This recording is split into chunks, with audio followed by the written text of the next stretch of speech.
కర్ణాటక సీఎంగా సిద్ధరామయ్య టైం అయిపోయిందా? DK Shivakumar CM పీఠాన్ని అధిరోహించబోతున్నారా? ఇద్దరి మధ్య అధికార పంపిణీ ఒప్పందం వాస్తవమేనా? ఇప్పుడు ఈ ప్రశ్నలే పొలిటికల్ సర్కిల్లో తెగ వినిపిస్తున్నాయి. మరి పవర్ షేరింగ్ పై ఇద్దరు నేతలు ఏమంటున్నారు? అధిష్టానం వర్షన్ ఏంటి? కర్ణాటకలో పవర్ షేరింగ్ వ్యవహారం మరోసారి తెరపైకి వచ్చింది.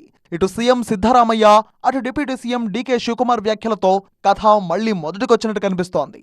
ఏడాదిన్నర కిందట కర్ణాటకలో జరిగిన అసెంబ్లీ ఎన్నికల్లో కాంగ్రెస్ విజయం సాధించింది. ఫలితాలు వచ్చాక ముఖ్యమంత్రి పీఠంపై సిద్ధరామయ్య, డీకే శివకుమార్ మధ్య తీవ్ర పోటీ ఏర్పడింది.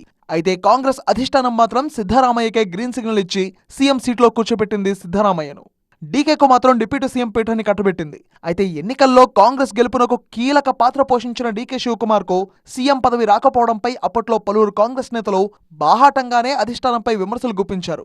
ఇప్పటికీ అసంతృప్తి వ్యక్తం చేస్తూనే ఉన్నారు. ఇక లేటెస్ట్ గా అధికార మార్పిడిపై డీకే శివకుమార్ చేసిన వ్యాఖ్యలు కన్నడ కాంగ్రెస్ లో తీవ్ర దుమారం రేపుతున్నాయి. ఇక ముఖ్యమంత్రి పదవి విషయంలో రహస్య ఒప్పందం కుదిరినట్టు వస్తున్న వాదనలకు బలం చేకూర్చేలా డీకే శివకుమార్ వ్యాఖ్యలు చేశారు.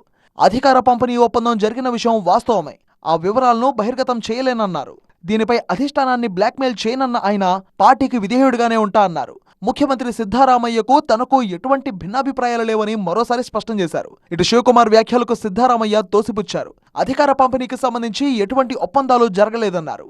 కర్ణాటకలో కాంగ్రెస్ అధికారంలోకి రాకముందు తనకు డిప్యూటీ సీఎం డీకే శివకుమార్ కు మధ్య అధికారం పంచుకోవడంపై ఎలాంటి ఒప్పందం జరగలేదని సిద్ధరామయ్య తేల్చి చెప్పారు. అయితే కాంగ్రెస్ పార్టీ అధిష్టానం నిర్ణయానికి తాను కట్టుబడి ఉంటానని స్పష్టం చేశారు.